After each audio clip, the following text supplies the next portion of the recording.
E io vi posso dire invece, per quanto mi compete, per quanto riguarda il sistema camerale, le camere di commercio, oggi il webinar è dedicato in particolare alle imprese di Treviso Belluno e vi invito quindi a monitorare sempre il sito della Camera di Commercio, perché in questo periodo, per quanto riguarda la liquidità, ci sarà, credo a breve, un bando che diciamo dovrà selezionare dei consorzi fidi che poi dovranno destinare queste risorse camerali alle imprese del territorio.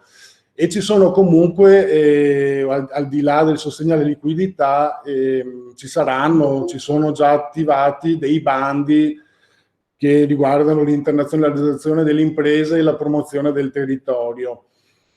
E tutte le misure, diciamo, in generale, quindi non solo per il territorio di Treviso Belluno, ma per l'intero territorio regionale, le varie misure delle camere di commercio, le potete trovare tutte raggruppate, perché sono, diciamo, in tempo reale praticamente aggiornate, all'interno di un portale nazionale che si chiama Ripartire Impresa, e che potete vedere accedendo nel nostro sito istituzionale di Unioncamere del Veneto, in home page sulla destra. Adesso non riesco a farvelo vedere, ma diciamo è visibile in home page, e si trova il logo di questo portale che vi consente appunto di accedere in questo collettore nazionale, dove troverete non solo le misure attive delle camere di commercio, ma anche di altre amministrazioni pubbliche che sono in questo momento in essere e che lo saranno da qui in avanti, diciamo.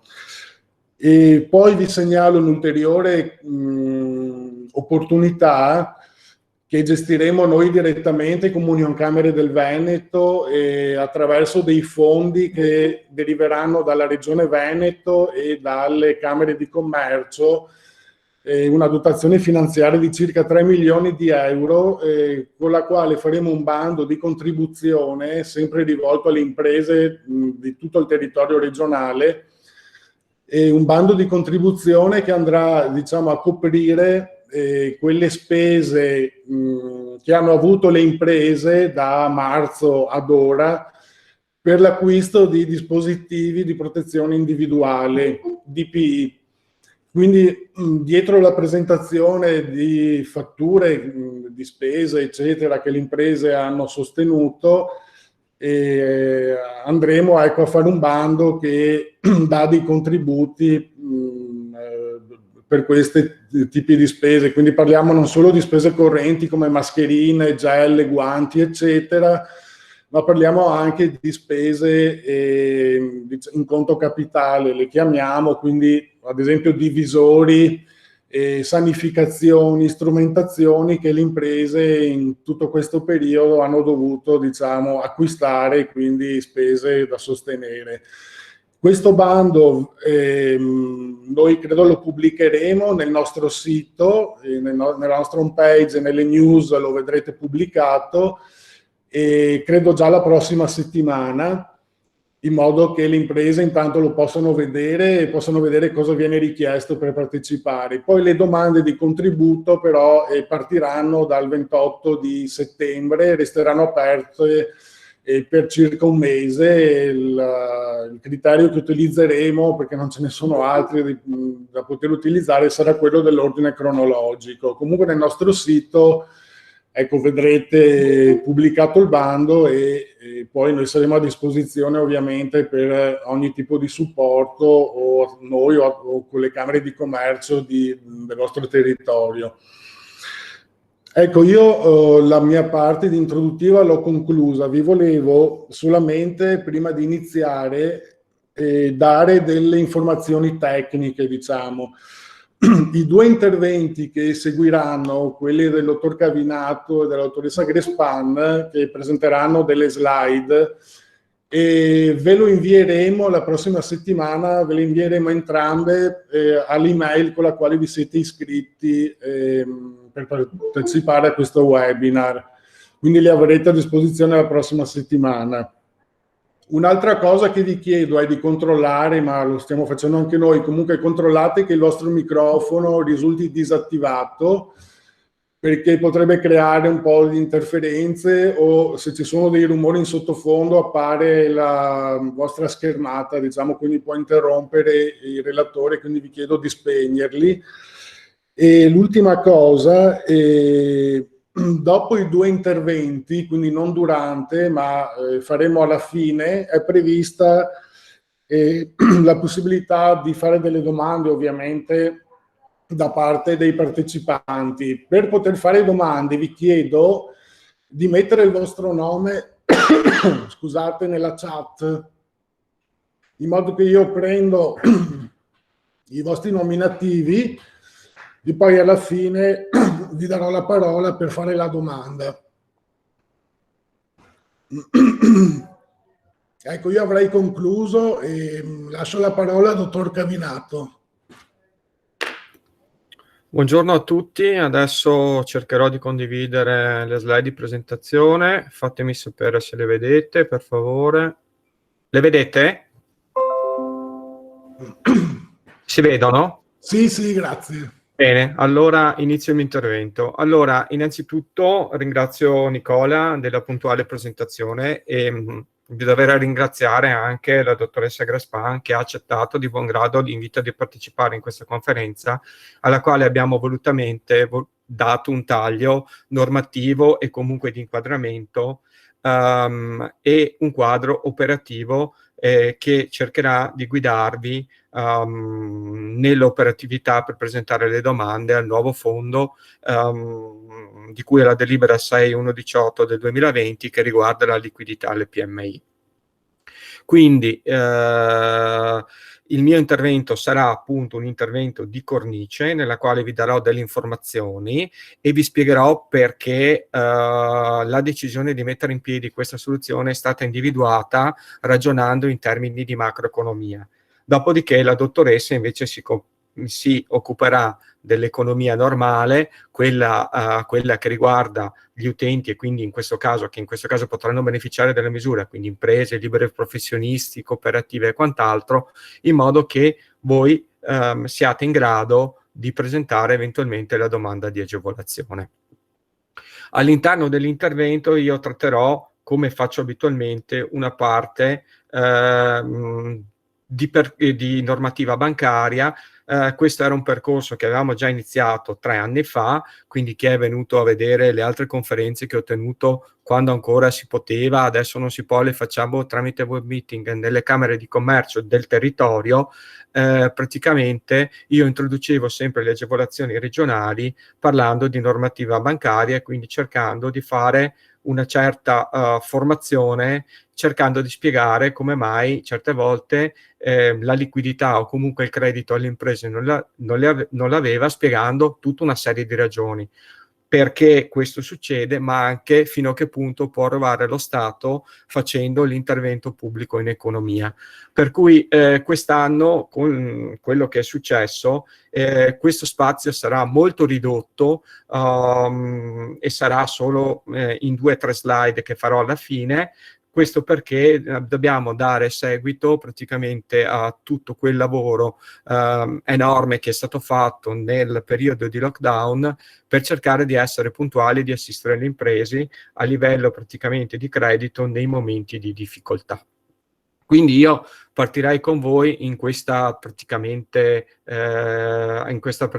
mia relazione, facendovi vedere subito la relazione praticamente che è venuta fuori relativamente all'economia del Veneto il 5 giugno del 2020 nel sito di Banca d'Italia, in cui praticamente il quadro di contesto praticamente ci dice che gli indicatori praticamente hanno avuto un decremento con una contrazione del PIL in una regione come la nostra, che è una delle regioni che è più produttive all'interno del sistema regionale italiano. E quindi praticamente la Banca d'Italia prevede per l'economia del Veneto una flessione del circa il vincolo 9,2% praticamente nell'economia di quest'anno. Queste sono le stime. Scusami Giulio, interrompo un secondo perché si vede il tuo volto e se puoi rimettere la presentazione nuovamente. Non si vede? Si vede adesso? Pronto? No. No, allora aspetta che rifaccio la condivisione. Allora, a questo punto. Esatto, sì. Allora, vediamo un attimo. A me la dà. Allora, vediamo un attimo di nuovo. Perché stiamo resistendo. No. Ah sì, quello è il discorso. Riprendi la presentazione. Ok. La vedete?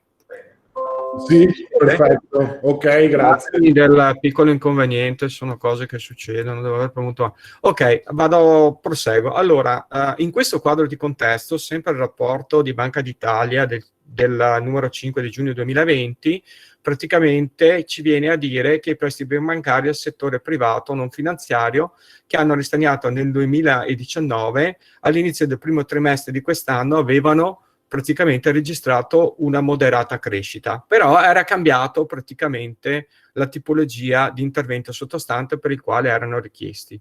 C'era una maggiore domanda di esigenze di liquidità. Stiamo parlando ovviamente del periodo pre-lockdown. Alla vigilia della crisi, quindi, la qualità del credito era elevata grazie a modesti tassi di deterioramento. Quando si parla di tassi di deterioramento stiamo parlando di praticamente un conteggio fatto sulla base di quelli che sono i piani di ammortamento, quindi dei mutui per i quali praticamente il debitore si in qualche modo ferma dal pagare il piano di ammortamento, dal restituire la rata, e quindi praticamente in rapporto ai prestiti erogati questo coefficiente era più basso. Ovviamente le misure governative introdotte nei mesi più recenti avranno un effetto nel breve periodo e cercheranno in qualche modo di contenere le insolvenze in modo significativo, mentre nel più lungo periodo lo shock della pandemia potrebbe generare un peggioramento della qualità del credito. Perché la Banca d'Italia dice questo? Beh, chiaramente perché non avendo avuto ricavi, come sappiamo, alcune imprese non hanno potuto andare avanti nella loro attività, altre invece hanno potuto farlo in quanto praticamente agganciate al concetto, come è stato previsto, di settori strategici. E quindi alcune hanno comunque potuto, seppur in misura limitata, continuare la loro attività, altre purtroppo hanno dovuto fermarsi. La cosa interessante è che praticamente emerge e viene fuori nel bollettino economico numero 5 della Banca Centrale Europea. Anche qui abbiamo una lettura praticamente fatta dalla Banca Centrale Europea sull'economia e un'indagine sul credito bancario e scopriamo una cosa fondamentale, che è la stessa Banca Centrale Europea che ci dice che mentre i criteri di concessione del credito sono stati sostenuti da garanzie pubbliche sui prestiti nella maggior parte dei paesi e dalle misure di politica monetaria. Questa è una cosa molto importante, perché cosa significa? Significa che dalla crisi se ne esce probabilmente solo con l'intervento pubblico. Questo è molto probabile ed è quello che la Banca Centrale Europea ci dice. Infatti, le garanzie pubbliche sui prestiti diventano fondamentali e chi ha seguito praticamente le relazioni che ho tenuto negli ultimi 2 anni lo sa perché. Ve lo dico, ve lo accendo comunque, quando una banca in buona sostanza deve fare un finanziamento a un'impresa, deve accantonare una risorsa, un valore a patrimonio, a copertura del rischio di default di quell'impresa. Chiaramente sono previste delle modalità di mitigazione del rischio che sono principalmente dovute alle garanzie. È chiaro che se una garanzia personale la riduzione del rischio di un certo tipo, se c'è una garanzia di un organismo consortile è di un altro, perché chiaramente il Confidi, rilasciando la garanzia alla ditta, quindi, che sia individuale, quindi va sopra la garanzia personale, o comunque è un altro tipo di ditta, la banca cosa fa? Prende nella valutazione del rischio il rating dell'organismo consortile.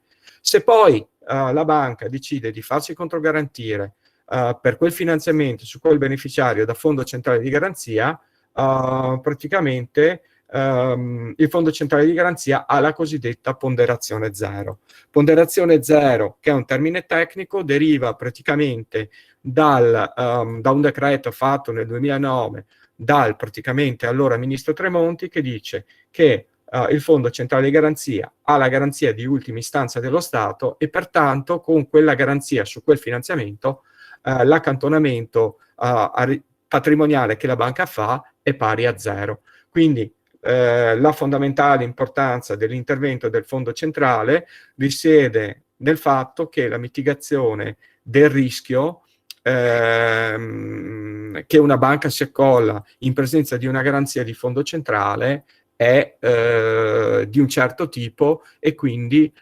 consente alla banca di erogare il credito più facilmente. È in quest'ottica che con il DL dell'8 aprile 2020, il numero 23, l'articolo 13, viene disciplinato un intervento speciale che durerà fino al 31 dicembre 2020, che consente l'innalzamento della copertura della garanzia del Fondo Centrale nella misura del 100%.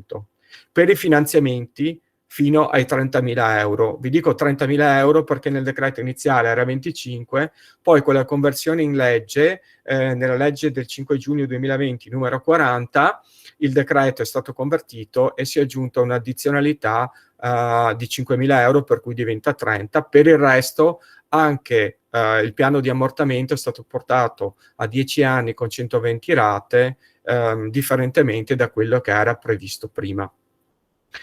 Quindi praticamente l'intervento statale ha cercato di dare senz'altro un aiuto alle imprese, però c'è un però. Allora, uno strumento come quello del Fondo Centrale di Garanzia, che in una condizione ordinaria, quindi in una condizione di precrisi, può avere una sua efficienza e quindi può essere utile, non può diventare il moltiplicatore delle risorse, per tutta una serie di motivi praticamente che adesso io cercherò in qualche modo di spiegarvi. In buona sostanza, pur ammettendo la buona fede, cioè la necessità di ottenere praticamente, di far ottenere alle imprese del credito e della liquidità, ci sono delle technicality o delle cose che probabilmente sono state in qualche modo, non dico sottovalutate, ma comunque messi in secondo piano.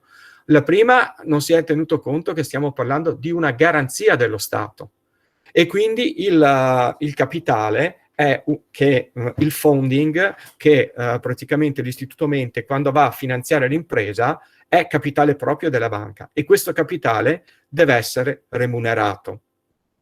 È chiaro che da questo punto di vista ci sono vari tipi di problemi.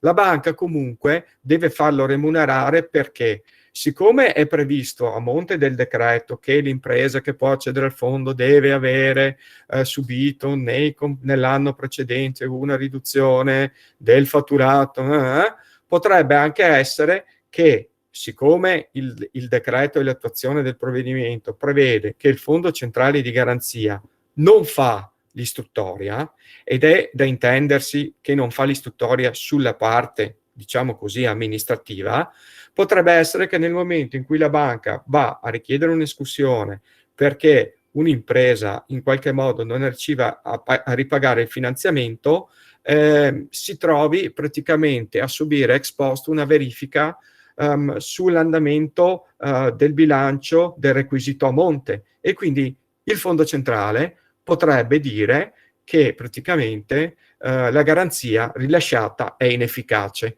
Quindi è per questo motivo che la banca praticamente si potrebbe trovare in difficoltà. Ma non c'è solo questo motivo, ce n'è anche un altro, nel senso che il fondo praticamente è in grado di garantire un certo numero di operazioni. Potrebbe essere che in un momento di grande crisi tutti corrono sul fondo, per cui qualcuno, visto che il fondo paga con un valore moltiplicatore che ipotizziamo sia l'1/4, se c'è un momento di default generale, tutte le banche corrono sul fondo, chiaramente 4 è il valore delle garanzie moltiplicate della dotazione, tutti corrono, ma porta a casa soltanto chi arriva per primo e quindi porta a casa soltanto l'uno. Gli altri rimangono, per così dire, col cerino in mano. Dopodiché c'era un altro pericolo, quello che sarebbe stato un pericolo opportunistico, cioè qualche istituto avrebbe potuto sostituire la garanzia personale rilasciata dall'imprenditore con la garanzia dello Stato, che ovviamente gode di un privilegio e quindi ha tutto un altro peso. Chiaramente si è cercato di disciplinare la normativa per fare in modo che ciò non succedesse, per cercare di fare in modo che non fosse una mera sostituzione, ma che ci fosse del capitale addizionale, quindi della liquidità addizionale che venisse rilasciata alle imprese. C'è poi un'altra cosa da dire. I finanziatori corrono praticamente il rischio di essere accusati di reati in concorso come la bancarotta preferenziale o la bancarotta semplice.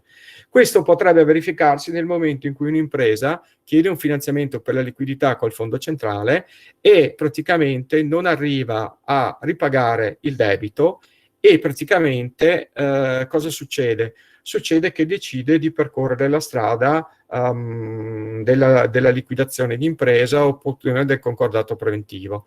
In quel momento potrebbe intervenire il giudice che potrebbe dire: tu con quelle risorse che ti sono state date per la liquidità, praticamente cosa hai fatto? A risposta: io ho pagato il mio fornitore. Il giudice potrebbe dire: attenzione, tu avresti dovuto prima rimborsare praticamente le risorse allo Stato perché questo fondo ha la garanzia pubblica, quindi tu hai fatto, potresti incorrere in buona sostanza nella fattispecie di bancarotta preferenziale.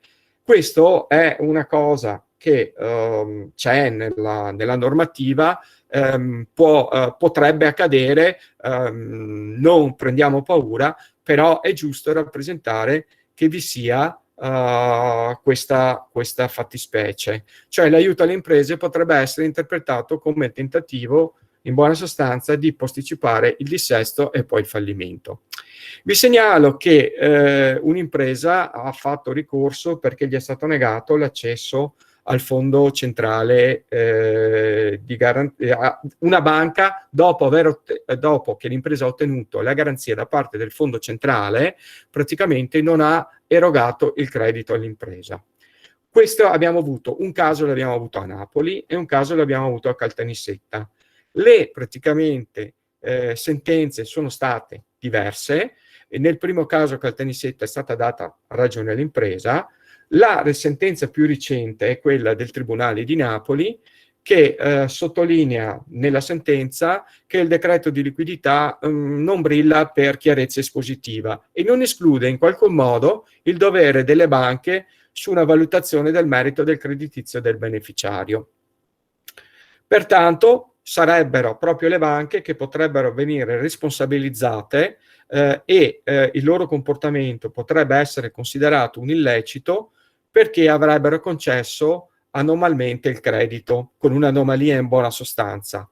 Ricordo che peraltro quando viene fatto il decreto, la Banca d'Italia, con praticamente una nota agli intermediari del 10 aprile 2020, ha previsto che in particolare che per quanto concerne i finanziamenti alle imprese garantite dallo Stato, essi dovrebbero essenzialmente mirare a fornire alle imprese la provvista necessaria per far fronte ai costi di funzionamento o a realizzare verificabili piani di ristrutturazione industriale e produttiva. Questo ve lo dico perché è giusto condividere le informazioni e darvi un quadro della situazione, come si è evoluta dopo l'adozione del decreto, quando si è messa in moto praticamente l'operatività del provvedimento. Ci sono incontrate tutte queste fattispecie nelle quali praticamente la giurisprudenza è intervenuta fino praticamente all'ultima sentenza del Tribunale di Napoli, che è della prima settimana di agosto di quest'anno, che io vi ho citato. Quindi, in buona sostanza, come regione ci siamo trovati a dover sostenere le imprese durante la crisi prorogata dall'emergenza del Covid-19, perché il tessuto economico regionale stava e sta fronteggiando diverse difficoltà. Chiusura delle attività, diminuzione delle forniture che hanno un importante peso in un settore come il manifatturiero. Ricordo che noi come regione, dal punto di vista del manifatturiero, oltre a fare prodotti molto evoluti, abbiamo questa vocazione molto importante che negli anni praticamente ci ha consentito anche di costituire i cosiddetti distretti produttivi, che sono sempre stato una delle eccellenze del Veneto. Nei primi mesi del 2020 gli effetti della pandemia del Covid quindi si sono riflessi sull'attività produttiva e sulla domanda aggregata di tutte le economie. Nell'anno la riduzione del commercio internazionale sarà molto forte e ci sarà un peggioramento praticamente delle prospettive di crescita.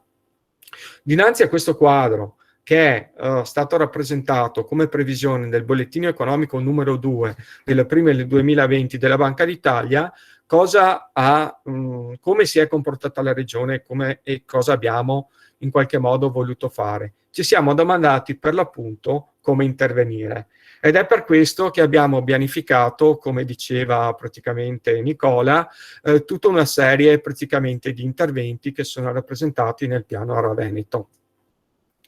Per brevità, io in qualche modo li chiamerò already operational e on progress, nel senso che gli already operational sono già attivi, mentre gli on progress sono in stato di avanzamento. Tra gli on progress, un breve inciso che farò dopo riguarda la delibera praticamente della Giunta regionale 1240 del 1 settembre 2020, che è il fondo di rotazione anticrisi delle attività produttive. Questo è un progress, è in fase di attivazione, è un provvedimento volto alla ripartenza delle imprese, riguarda i finanziamenti dai 50.000 euro in su, e la novità del provvedimento sta di fatto che la regione interviene non più come fornitore di provvista, quindi di funding all'istituto che finanzia, ma interviene come cofinanziatore, per cui la regione sulla parte del finanziamento praticamente si assume una parte del rischio congiuntamente con l'istituto di credito affidante l'impresa. Noi pensiamo che questo nuovo provvedimento praticamente sia il provvedimento giusto per fare praticamente uscire la liquidità sul territorio e per assistere le imprese nella fase della ripartenza, e che può dire tutto, compresi praticamente la fase degli investimenti. Il provvedimento si articola in una parte che riguarda per l'appunto gli investimenti e una parte che riguarda la liquidità, riguarda praticamente il segmento di finanziamento sopra i 50.000 euro. Su questo io non mi dilungo, perché ovviamente oltre alla modalità operativa, è appunto un progress, la stiamo mettendo in piedi con la finanziaria regionale Veneto Sviluppo, che gestirà materialmente l'iniziativa. Sottolineo che quando saremo pronti con l'operatività abbiamo chiesto la collaborazione anche ad Unioncamere, eventualmente di fare un unico seminario. Si ipotizza verso praticamente la fine di ottobre, la prima settimana di novembre, in cui praticamente sia io che la dottoressa Grespan eventualmente potremmo spiegare nel merito questo tipo di intervento, dandovi io il supporto normativo e la dottoressa spiegandovi come materialmente si fa a presentare domanda.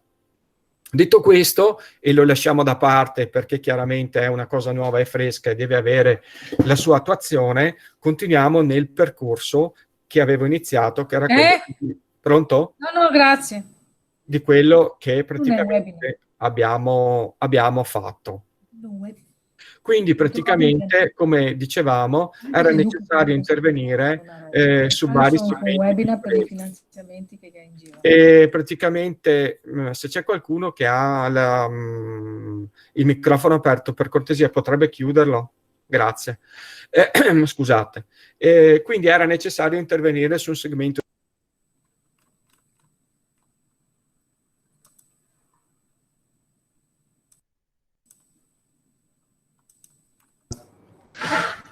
Scusa Giulio, per sbaglio ti ho chiuso il microfono, se puoi riaprirlo. Grazie. Perché sono... No?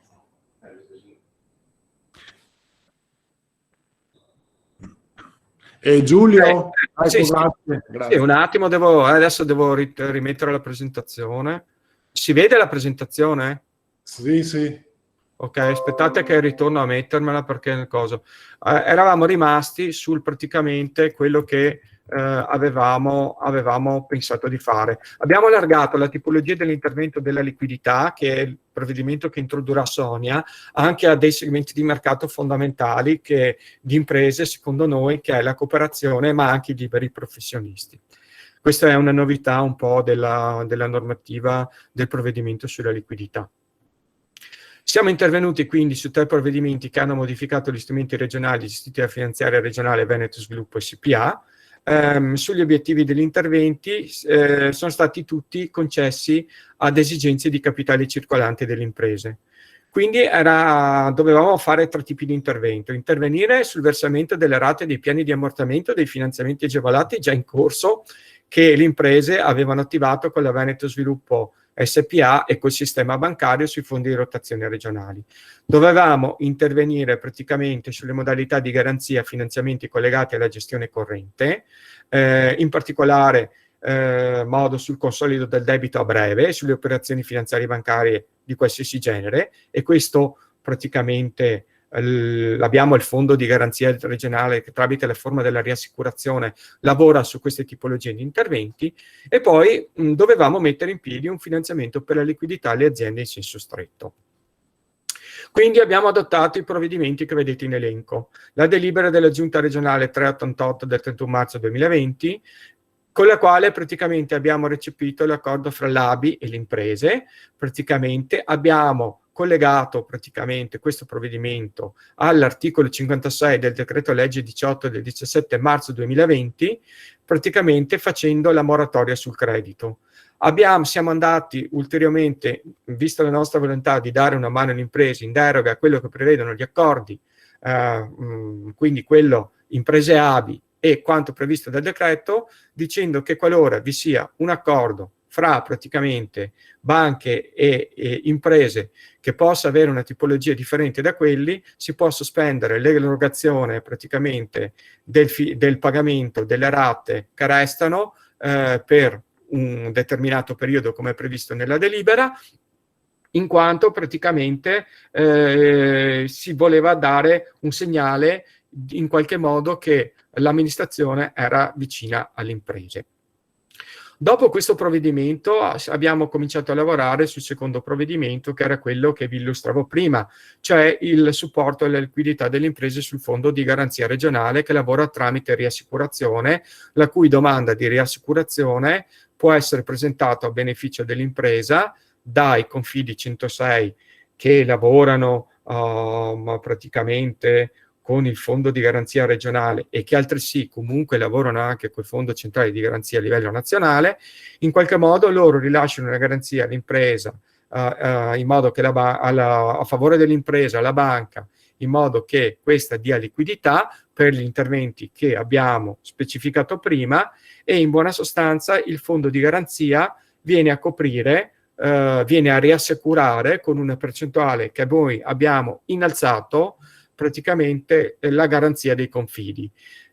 Pensiamo che innalzando la copertura della garanzia dei confidi con questa forma i confidi siano più stimolati a rilasciare delle garanzie nei confronti praticamente delle imprese, e quindi di far affluire una liquidità maggiore praticamente alle imprese. Poi ci siamo mossi con l'ultimo grande provvedimento, che è quello che sugli aspetti di procedura vi illustrerà la collega Sonia. Vi do praticamente delle informazioni macro. Questo provvedimento praticamente di dare la liquidità al 100% con fondi della regione, per cui a differenza dei fondi dei finanziamenti sui fondi di rotazione che avevamo sempre usato, dava il 50%, cioè l'impresa andava in banca, la banca faceva l'istruttoria, faceva una delibera di un importo, la mandava a Veneto Sviluppo gli dava il 50% della provvista, la banca erogava il finanziamento dell'impresa. Noi in questo provvedimento invece abbiamo ritenuto opportuno che, essendo un provvedimento, vista la situazione emergenziale straordinaria, alle imprese fino ai 50.000 euro doveva essere dato un finanziamento col 100% con risorse pubbliche. Quindi la procedura praticamente cambia, nel senso che la banca fa l'istruttoria, fa la domanda a Veneto Sviluppo e riceve il 100% del funding che serve per fare il finanziamento. Chiaramente con l'utilizzo del finanziamento, con l'utilizzo del funding che è al 100% regionale e quindi non capitale bancario, cosa succede?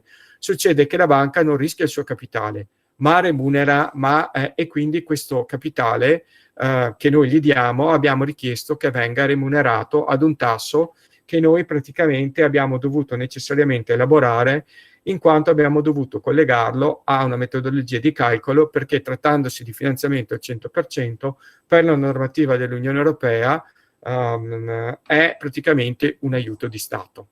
E quindi abbiamo detto, cara banca, se vuoi lavorare e prendere il 100% del funding nostro per erogare le imprese, devi applicare praticamente il finanziamento con un tasso dell'1,20. Siamo andati tramite la Veneto Sviluppo a pubblicare una manifestazione di interesse sul sito della finanziaria regionale, nella quale abbiamo cercato degli istituti di credito che volessero partecipare a questa iniziativa e che praticamente fossero più o meno sensibili.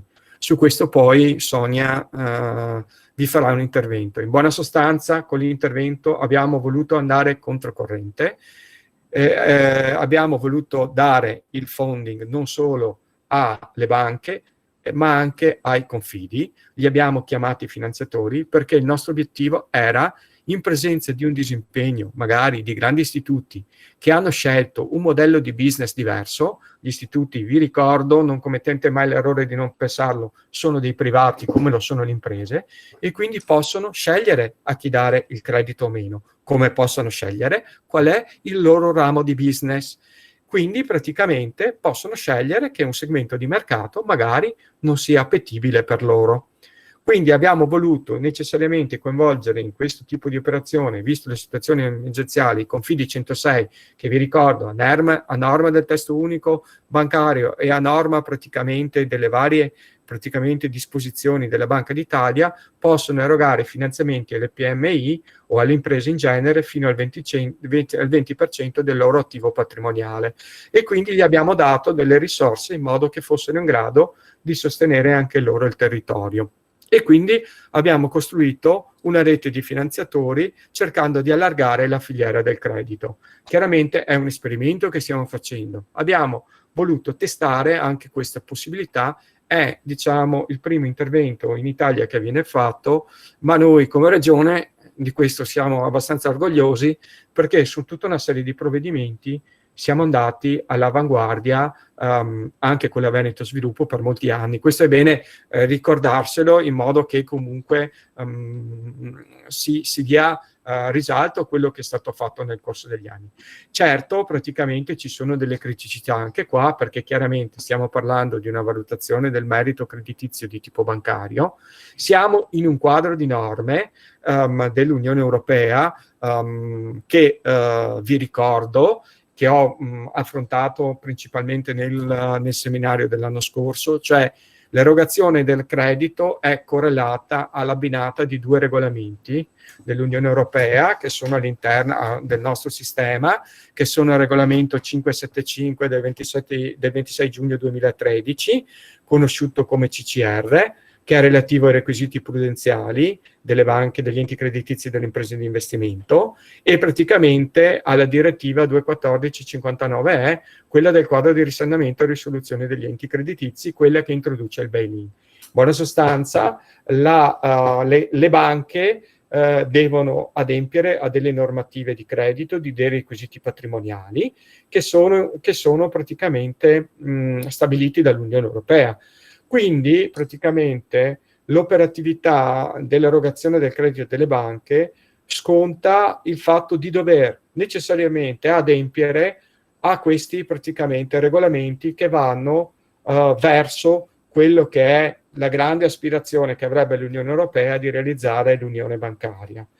Chiaramente questo regolamento ha vari step di attuazione, dopo vi farò vedere che ce n'è praticamente uno che andrà in vigore il 1° gennaio del 2021, del quale praticamente è giusto che voi siate informati.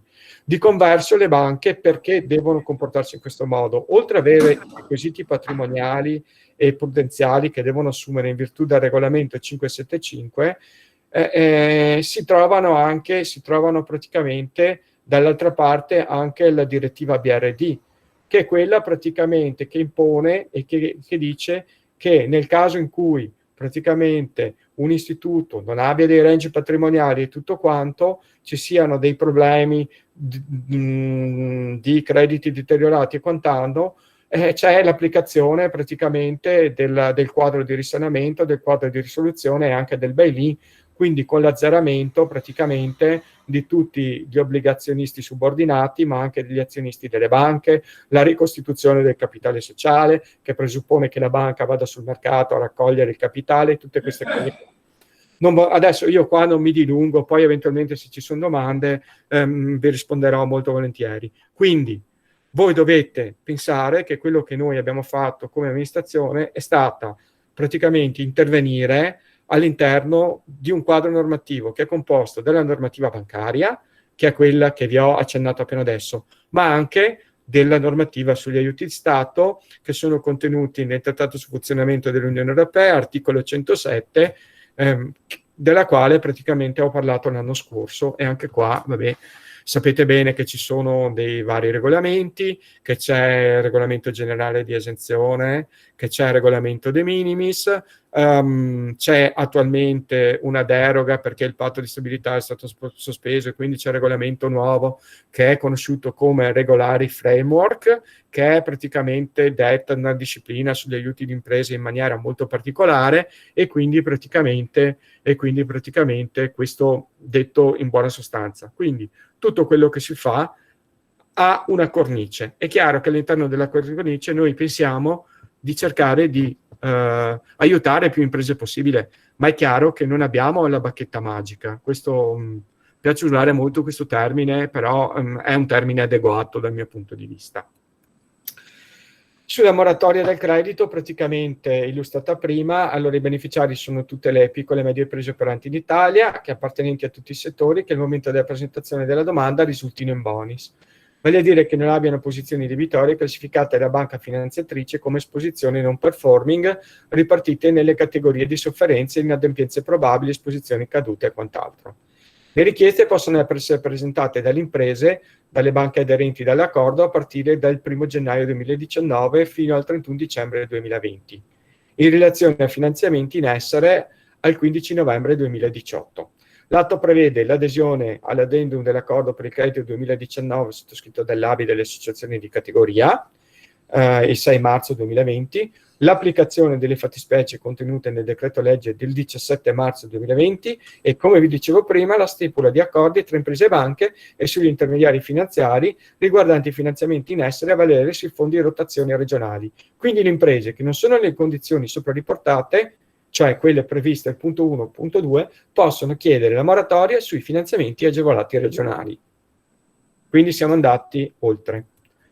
Per quanto riguarda sempre il coso, qui il sottotitolo della slide è sbagliato, non è la moratoria del credito, ma è la riassicurazione del fondo di garanzia.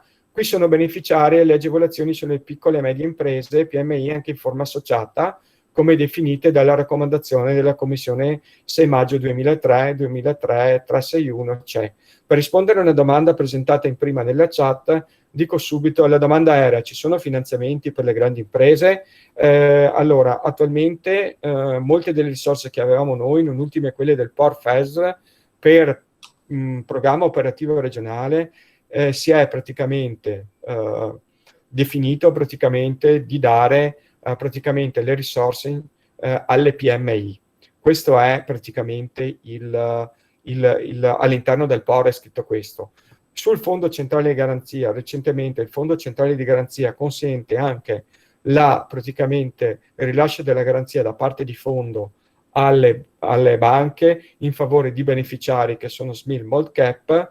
Il tema praticamente delle grandi imprese è un tema il quale prevede un procedimento che è la notifica alla Commissione di che tipo di aiuto, o se no bisogna andare in praticamente regolamento generale di esenzione, e lì ci sono varie intensità di aiuto.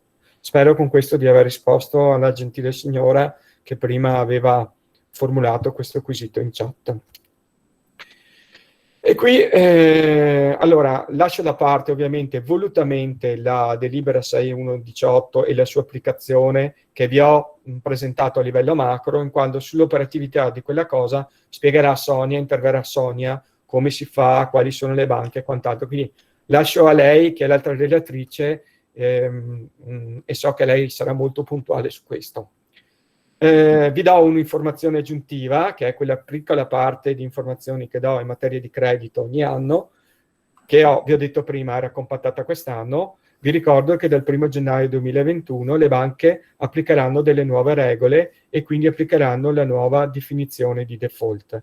Questo praticamente non lo fanno a caso, vengono obbligate dal regolamento dell'Unione Europea 575, che ha introdotto nell'articolo 178 specifiche disposizioni sul default di un debitore, dando mandato quindi all'autorità bancaria europea di emanare delle linee guida sull'applicazione della definizione di default e della Commissione europea di adattare quindi un regolamento delegato sulla misura di quali siano le soglie di rilevanza che fanno scattare questo praticamente dichiarazione del default, dove la dichiarazione di default prevede che praticamente l'impresa non sia in grado di rimborsare praticamente il mutuo, il finanziamento che ha avuto con la banca. Praticamente la procedura ha funzionato in questo modo. L'EBA ha pubblicato le linee guida in materia di definizione di default, sia le normative tecniche sulla soglia di rilevanza il 28 settembre 2016. Il regolamento delegato dell'Unione Europea 171 del 19 ottobre 2017 ha specificato i criteri per la fissazione delle soglie di rilevanza a cui si dovranno attenere le autorità di vigilanza.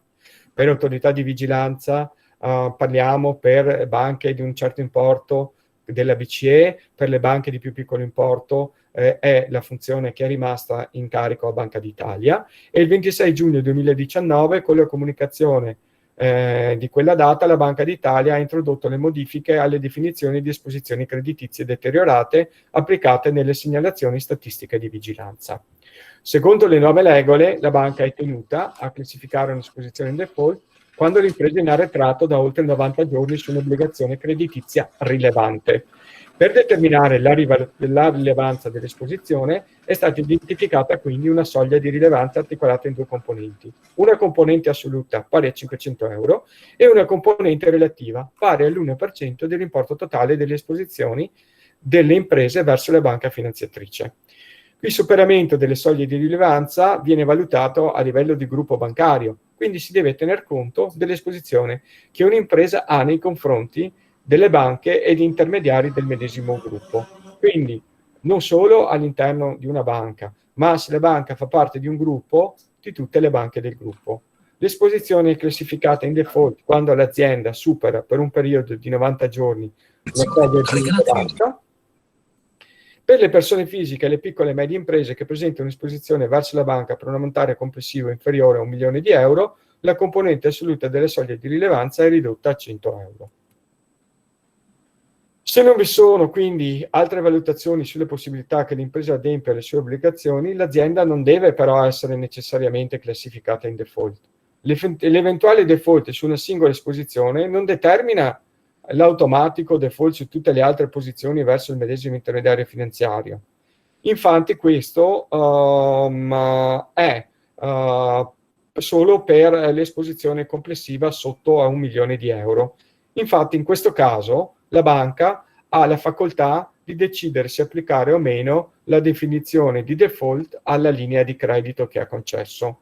Nel caso in cui la banca sarà però tenuta a classificare l'impresa in default, anche nel caso in cui l'impresa ha delle linee di credito ancora disponibili, non è più possibile compensare gli importi scaduti con le altre linee di credito. In buona sostanza, se uno ha 3 linee di credito e in una e in 2 è a posto e nella terza no, non è che si fa una compensazione a livello praticamente di tutte le linee, ma il fatto che una sola linea abbia delle difficoltà, questo può comportare dei problemi che possono portare alla facoltà sopra una certa soglia della banca di praticamente classificare le imprese nella centrale rischi come in default. Inoltre le banche dovrebbero censire le connessioni, in virtù di questo, tra i clienti, in quanto in default un'impresa potrebbe ripercuotersi negativamente sulle capacità di rimborso di un altro debitore. Questo praticamente la ratio di questa norma sta nel fatto che ovviamente il legislatore, chi ha voluto normare questa cosa, ha voluto evitare che ci sia una crisi che vada a catena e quindi che possa in qualche modo pregiudicare praticamente quelli che sono praticamente i bilanci degli enti creditizi e quindi praticamente la tematica degli NPL, per la quale l'altro giorno c'è stato un intervento di Nagel in commissione praticamente banche in Parlamento, nel quale ha rappresentato che anche il discorso della classificazione degli NPL all'interno praticamente dei bilanci bancari, come è messo in questo momento, praticamente potrebbe mettere in difficoltà il sistema. Chiaramente se il sistema delle banche va in difficoltà perché è ingessato da varie norme, praticamente è chiaro che anche l'erogazione del credito alle PMI, che sono quelle principalmente colpite perché hanno un livello di patrimonio un pochino più basso, praticamente non potrà in qualche modo non risentirne. Qui invece chiudendo l'intervento, vorrei fare un appello a tutti voi che magari avete un'impresa. Come Regione Veneto noi siamo stati parte attiva di un progetto Interreg, un progetto europeo. Questo progetto voleva testare la via di nuove iniziative imprenditoriali praticamente attraverso una piattaforma crowdfunding. Quindi ci sono degli imprenditori che lavorano nel ramo culturale dell'artigianato artistico della nostra regione, che hanno presentato dei progetti territoriali e che praticamente hanno seguito un percorso che la regione finalizzato all'inserimento dei loro progetti all'interno di una piattaforma di crowdfunding, che è la piattaforma Fondera, che praticamente di quale trovate qui il riferimento praticamente del sito. Sono dei progetti molto interessanti. 2 in particolare parlano praticamente della ceramica, una è un'attività imprenditoriale e l'altra invece prevede praticamente un altro progetto che riguarda il comparto del territorio della ceramica, che è una praticamente delle peculiarità del Veneto, specialmente nella zona di Nove e di Bassano. Un altro progetto riguarda praticamente la scuola grande che è a Venezia, e l'ultimo progetto riguarda invece un insediamento museale che è nell'altopiano di Asiago a Rozzo, che praticamente è un museo sulla cultura dei Veneti antichi e quindi praticamente si presuppone con la sottoscrizione del crowdfunding di avere di raccogliere questi fondi per cercare di portare avanti questi progetti. È chiaro che questi ragazzi e queste praticamente persone che hanno seguito tutto questo percorso l'hanno fatto con un grande entusiasmo. E purtroppo nel momento della crisi chiaramente c'erano tutta una necessità di formulare delle donazioni rivolte al discorso del percorso sanitario e quindi praticamente si è deciso di prolungare la campagna di adesione per la quale tutti possono partecipare per finanziare la partenza di questi progetti fino al 30 settembre. Per cui io vi chiederei, se siete imprenditori, se siete sensibili a questo tipo di cosa. Se volete che come regione sperimentiamo questo strumento finanziario, magari poi ipotizzando di metterlo in piedi come un'ulteriore alternativa per l'accesso al credito da parte delle PMI o per la valorizzazione anche di varie progettualità, ma anche praticamente delle attività correnti di impresa, e quindi facendosi praticamente cercare praticamente di avere un ulteriore strumento finanziario che potrebbe essere utile per finanziare le PMI in un modo differente, vi chiederei di visitare il sito di Fundera e eventualmente, se siete d'accordo, di effettuare una donazione per dare una mano a queste persone che hanno partecipato con un grandissimo entusiasmo a questo progetto, che purtroppo sono state penalizzate dalla crisi che anche voi state vivendo. Per cui mi rivolgo specialmente a chi è un'impresa più strutturata, che sa come è partito, le difficoltà che ha avuto quando è partito, di dare una mano, se lo ritiene opportuno, a meglio tutti questi progetti, collegandosi sul sito, vedendo il video di presentazione, valorizzando prima di tutto il lavoro e la costanza di queste persone. In secondo livello, la bontà dei loro progetti, che è di pari passo con la volontà che ci hanno messo di fare e con l'entusiasmo, e in terzo punto di dare a noi un feedback se questo strumento praticamente può, dal vostro punto di vista in qualità di imprenditori, essere una opportunità che la Regione Veneto può o deve cogliere per finanziare le imprese anche con questo strumento. Vi ricordo che in particolare quest'anno, specifico sul crowdfunding, è stata adattata la normativa sull'equity crowdfunding, e che attualmente il segmento di mercato del crowdfunding va molto sul crowdfunding immobiliare, e il crowdfunding che lo fa nella forma del lending, e quindi il finanziamento, e quindi le piattaforme finanziano praticamente le imprese facendo un'attività che comunque era un'attività che fa il factoring, principalmente sul praticamente l'anticipazione di fatture. È un segmento del mercato che è in crescita. Io a questo punto avrei finito la mia relazione, vi ringrazio dell'attenzione, sono stato prolisso perché nella mia natura, e lo sono, lo faccio perché ritengo opportuno dare una molteplicità di informazioni agli astanti quando faccio i seminari, perché comunque forse io sono fatto così, magari altri trovano un mio difetto. Salto un po' da una parte all'altra, però quello che interessa a me è dare l'informazione di quello che si fa, allo stesso tempo dandogli il quadro normativo in cui è inserita e dandovi comunque delle informazioni sulla materia, perché è un bene che chiunque abbia un'attività e si approcci al credito sappia come funziona, e non finisco mai di ricordarvi che come un'impresa deve generare una redditività e generare dei ricavi e mandare avanti la sua attività, anche gli istituti di credito lo devono farlo, perché sono dei privati che, come le imprese, agiscono ed hanno un mercato ed hanno un altro mercato.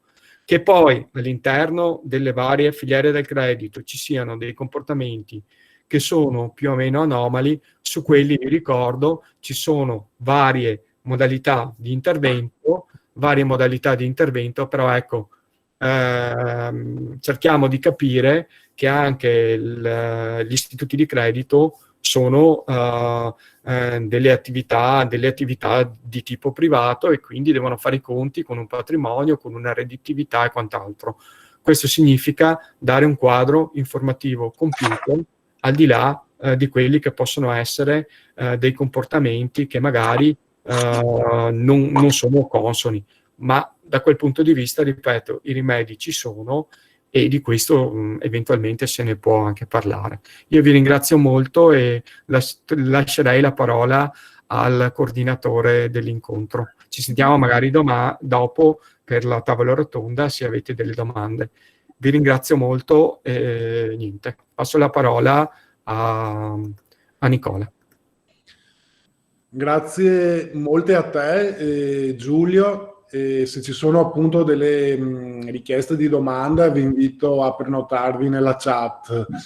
E adesso invece lascio la parola, come anticipavi tu, alla dottoressa Grespan di Veneto Sviluppo, che ci illustra un po' l'operatività di questi strumenti. Grazie. Buongiorno a tutti, io appunto sono Sonia Grespan di Veneto Sviluppo, la finanziaria della Regione Veneto, e vi parlerò oggi nello specifico di uno strumento che il collega Cavinato ha anticipato, che è quello relativo alla delibera 6 e 18 del 2020 sul supporto alla liquidità, e a un nuovo strumento destinato, che è molto simile, che è destinato alle imprese agricole, perché gli organizzatori ci avevano mandato l'elenco dei partecipanti al webinar, e avevo visto che poteva essere di interesse. Vi condivido la presentazione, poi so che le slide comunque verranno inviate a tutti voi la prossima settimana. Allora. Adesso proviamo a condividerle noi da qui Union Camere. Ah, ecco. È partita? Adesso la vediamo. Ok. Benissimo. Allora, vi dico all'inizio appunto due parole brevissime su chi è Veneto Sviluppo, giusto per inquadrare la società per cui lavoro, nel caso in cui qualcuno, quando mi capita di partecipare a webinar piuttosto che a seminari in presenza, non ci conosceva, ecco. Allora, Veneto Sviluppo è già stato anticipato, la finanziaria della Regione Veneto, che è stata costituita nel 75, è operativa dal 79 e ha come obiettivo favorire la crescita del sistema economico regionale, con un'operatività, diciamo, che è legata a due bracci: l'utilizzo dei fondi di rotazione con agganciati in alcuni casi dei contributi a fondo perduto, e degli strumenti di equity gestiti da un altro ufficio e anche da una SGR, con partecipazioni strategiche e mini bond. La nostra compagine sociale è costituita prevalentemente dalla Regione Veneto, e poi in misura minoritaria, ma comunque elevata, nel senso che parliamo del 49% del capitale, da banche, sia banche di interesse nazionale che banche più legate poi invece al territorio. Gli strumenti con cui operiamo e che hanno la stessa, diciamo, tecnicalità di quello che vi presenterò, che suppongo sia il motivo per cui vi siete iscritti, sono i fondi di rotazione, che sono uno strumento finanziario con cui la Regione mette a disposizione un determinato stock di risorse. Veneto Sviluppo, valutato il merito agevolativo della PMI, eroga il finanziamento sulle risorse pubbliche. Da sempre sostanzialmente il tasso è pari a 0, quindi l'impresa beneficiaria non paga nessun interesse. E generalmente, allora, il Veneto Sviluppo, non facendo finanziamento diretto alle imprese, opera per il tramite di un finanziatore che utilizza risorse regionali in toto o in parte. E nel caso in cui ci siano anche risorse del finanziatore, queste ovviamente avranno un costo per l'impresa, nel senso che il finanziatore ovviamente ha necessità di ottenere un ricavo dal denaro che presta.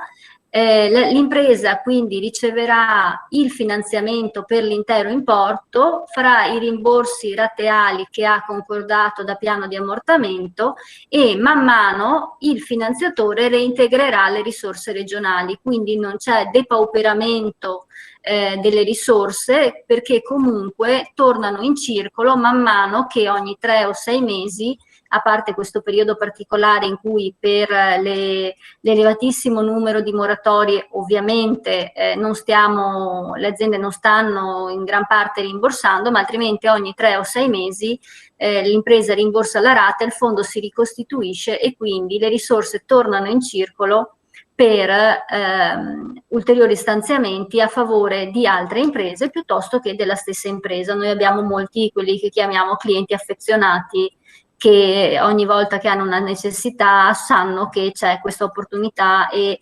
ne approfittano volentieri, ecco. E questo, vabbè, è un'altra slide che vi spiega proprio il funzionamento del fondo di rotazione. Si mettono insieme le risorse del sistema finanziario, per cui c'è un tasso convenzionato che attualmente è pari all'Euribor più al massimo 5 punti di spread. Le risorse del fondo di rotazione sono a tasso zero e, come vedete dall'esempio sotto, Veneto Sviluppo appunto in questa ipotesi mette a disposizione 50.000 euro a tasso zero, il finanziatore altrettanti ipotizziamo al tasso massimo. Quello che l'azienda ha poi come risultato sono i 100.000 euro che si suppone erano di suo interesse per il progetto, ad un tasso che è metà del tasso banca. Questo come diciamo quadro generale di funzionamento dei fondi di rotazione che abbiamo sempre gestito. Con invece purtroppo la pandemia è stato costruito un nuovo strumento agevolativo che ha la stessa tecnicalità, ma non prevede l'intervento del finanziatore come datore di credito, ma sostanzialmente come intermediario finanziario. Il riferimento normativo è la DGR 6 e 18 del 2020, voi la trovate nel nostro sito internet, sia direttamente nelle news e vi manda se cliccate vi manda direttamente alla pagina, altrimenti casomai poi vi faccio vedere il percorso per arrivare alla pagina in cui trovate tutte le informazioni del caso. È uno strumento destinato alle PMI, quindi appunto, come diceva Giulio, piccole e medie imprese, dei settori commercio, secondario e terziario e artigianato, e per la prima volta vengono inseriti tra i beneficiari i liberi professionisti. Proprio perché questo tipo di crisi derivata dal Covid-19 ha colpito molto anche questa categoria che fino a maggio, sostanzialmente, quando è stata approvata questa DGR, i professionisti non erano mai entrati nell'elenco dei nostri beneficiari. Soggetti che autodichiarano di aver subito una crisi di liquidità a causa dell'emergenza epidemiologica da Covid-19. Quindi diciamo che sia la dichiarazione della crisi di liquidità che la sua quantificazione sono autodichiarati da un'impresa, non ci sono, come invece avviene per altri strumenti, percentuali di diminuzione del fatturato piuttosto che altro. È una valutazione che viene fatta dall'impresa sulla base e dal professionista sulla base ovviamente della situazione effettiva di crisi e, trattandosi di un prestito, anche sulla base poi della capacità restitutiva che si prevede ci sarà nel futuro. Che siano in attività dall'8 marzo del 2020, che abbiano una sede operativa in Veneto alla medesima data e che non siano in liquidazione volontaria o sottoposti a procedure concorsuali. I settori ammessi sono molto ampi. Per chi conosceva già i nostri strumenti, se fa una verifica vede che i vecchi, tra virgolette, fondi di rotazione, quelli della DGR 2216 del 2013, erano più contingentati. Qui le tipologie di attività ammesse sono state ampliate. Questi codici che voi vedete nella slide sono quelli che voi vi ritrovate nella vostra visura camerale.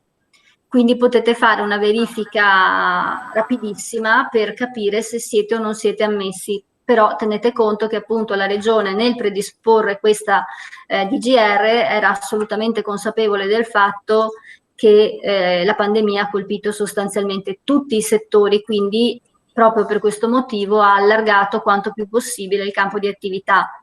con delle piccole limitazioni che sono legate all'applicazione del regolamento comunitario sul de minimis e che quindi è una sovrastruttura su cui noi assolutamente dobbiamo essere ligi nell'applicazione. E poi la stessa DGR dà alcune limitazioni sui settori, escludendo ad esempio il gioco d'azzardo, la pornografia, l'accesso illegale alle reti elettroniche, eccetera. Comunque se voi, adesso qui non ve le ho messe, però se voi andate poi nel nostro sito c'è la DGR completa e trovate la specifica. Si tratta di un finanziamento, l'abbiamo già anticipato, a tasso agevolato di importo compreso fra 5.000 e 50.000 euro. Vi ricordo appunto che l'importo lo stabilite voi sulla base delle vostre necessità, interamente a tasso zero, essendo tutte risorse pubbliche non c'è nessun interesse, di una durata che va da 12 a 72 mesi, quindi massimo 6 anni, di cui massimo 24 di preammortamento. A questo finanziamento, che già di per sé insomma sarebbe più generoso rispetto appunto allo standard, che è quello di cui vi ho anticipato prima, viene agganciato un contributo a fondo perduto fino ad un massimo di 2.000 euro a copertura del costo che l'azienda, la PMI o il professionista sostengono con il finanziatore, perché noi lavoriamo, nel nostro lavoro l'azienda non è, o il professionista non è che lo pagano il finanziatore per l'attività di tramite sostanzialmente che fa, viene rimborsato anche la spesa sostanzialmente che andate a sostenere per attivare il finanziamento. Non è un contributo ipergeneroso come altre strumentazioni che magari vi sarà capitato di vedere, però diciamo che in questo modo il pacchetto dovrebbe essere completo, dovrebbe essere un finanziamento a tasso zero e a costo zero per il beneficiario, che si troverà a rimborsare esclusivamente l'importo che ha ottenuto, perché appunto è un finanziamento.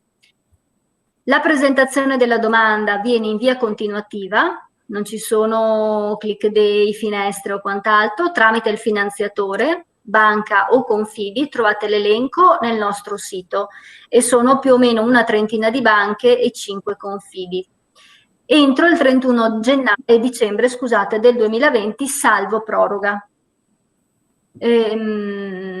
Non è prevista, e questo l'abbiamo già anticipato, nessuna documentazione giustificativa a dimostrazione delle spese sostenute piuttosto che della crisi di liquidità intervenuta al momento della domanda, e il finanziatore, e anche questo Giulio lo anticipava prima, istruisce le domande attenendosi al principio di sana e prudente gestione. Quindi se voi andate da un finanziatore e il finanziatore vi chiede i bilanci, ovviamente sapete che sta semplicemente facendo il suo mestiere, che è previsto anche dalla DGR, quindi non vi sta chiedendo nulla di trascendentale o comunque di contro la normativa. È previsto che noi deliberiamo entro il termine massimo di 10 giorni, termine che stiamo assolutamente rispettando. Noi facciamo una delibera alla settimana, tendenzialmente tutti i venerdì chiudiamo una delibera. Dopo la delibera viene resa disponibile la provvista pubblica. Attualmente quindi facciamo proprio l'erogazione al finanziatore. Attualmente le erogazioni, questa era diciamo è sempre stato così, avveniva ogni 15 giorni, adesso stiamo valutando, man mano che sta aumentando anche il ritmo con cui vengono presentate le domande, di fare le erogazioni con tempistiche più strette, quindi accorciando ulteriormente i tempi di attesa per l'impresa. Dopodiché il finanziatore ha massimo 3 mesi per aggiornare la posizione inserendo il perfezionamento dell'operazione e il piano di ammortamento. Quindi è proprio pensata per essere un supporto alla liquidità in un momento in cui la liquidità è l'esigenza primaria delle imprese per tenere duro, stringere i denti e traghettare al momento in cui questa pandemia sarà conclusa e sarà un ricordo. Ad avvenuto perfezionamento del finanziamento, che in termini tecnici vuol dire quando il finanziatore inserisce nel nostro gestionale il piano di ammortamento, ci inserisce anche gli ultimi dati. In realtà abbiamo appunto anche questa cosa, qui parliamo di documenti ma è tutto dematerializzato, avviene tutto nel nostro portale, e nell'IBAN che l'impresa ci indica noi procederemo all'erogazione del contributo a fondo perduto. Come in tutti i casi sostanzialmente di agevolazione pubblica, ve l'ho messo solo come promemoria, il beneficiario deve conservare la documentazione per almeno 10 anni dal pagamento dell'ultima rata o dell'estinzione anticipata, che è prevista anche parziale, quindi anche da questo punto di vista la DGR va incontro alle esigenze dell'azienda nella speranza che la situazione si risolva e che quindi l'azienda dica vabbè, a me non interessa, comunque è generoso e tutto quello che vuoi, però è un debito, se ho la liquidità me lo chiudo e amen. Quindi è prevista l'estinzione anticipata, anche parziale. Ad oggi abbiamo deliberato 83 posizioni e oggi, adesso appena finisco appunto questo webinar, ne abbiamo un'altra quindicina che verranno deliberate con data odierna, che sono da sommare a queste, quindi arriviamo al centinaio. E per 47 abbiamo già erogato il finanziamento, di 28 anche il contributo, e il tempo medio di delibera appunto è di 9 giorni. Abbiamo ancora spazio ovviamente, nel senso che ad oggi abbiamo deliberato complessivamente 3,5 milioni di euro e mi pare che con quelle di oggi superiamo dovremmo arrivare a 4,2 mi pare con quelle in delibera oggi, quindi abbiamo ancora buona parte dello stanziamento che non c'era nella slide l'informazione di 30 milioni di euro aumentabili a 50, quindi c'è spazio per fare ulteriori domande. Ovviamente man mano che diciamo le aziende rientrano dalle ferie, i confidi rientrano dalle ferie, le banche sono state un po' più lente nell'attivare le procedure, ma adesso stanno partendo molto bene anche loro. Io mi aspetto insomma che adesso con la fine dell'estate questi numeri si alzino abbastanza rapidamente, però come vedete appunto abbiamo ancora assolutamente margine. Tenete conto che è previsto eventualmente l'innalzamento, che è prevista la proroga, ma queste sono cose eventuali, quindi le date certe, le informazioni certe sono 31/12 e 30 milioni di euro. Ad agosto è stato creato uno strumento sostanzialmente analogo, le cui finalità ovviamente sono le stesse, cioè dare supporto alla liquidità alle imprese colpite dall'emergenza epidemiologica per le imprese agricole, esclusivamente per le imprese agricole. È destinato alle PMI attive nel settore della produzione di prodotti animali, caccia, servizi connessi e coltivazioni agricole, che hanno subito una crisi di liquidità a causa dell'emergenza epidemiologica in maniera anche indiretta, perché magari si sono trovati per esempio che essendo chiusi i bar o i ristoranti ovviamente o gli agriturismi non avevano più il mercato di sbocco, con alcune esclusioni stabilite dalla normativa.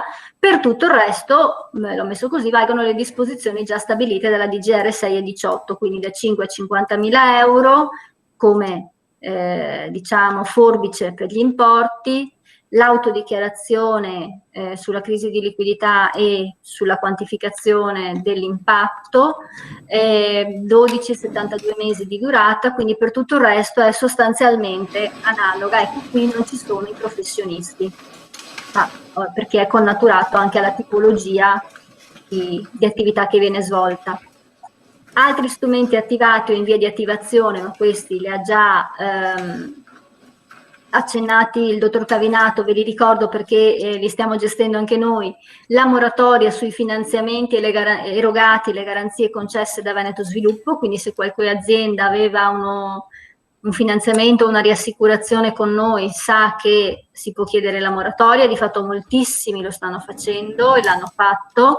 È stata modificata in senso estensivo la normativa sulla riassicurazione e è in corso di lavorazione, di attivazione, il fondo di rotazione anticrisi attività produttive, che è quindi la DGR 1240 del 2020, su cui stiamo lavorando proprio in questi giorni per cercare di partire il prima possibile, e questa diventa un ulteriore strumento non solo a fronte di liquidità, ma anche per esigenze di investimento delle imprese.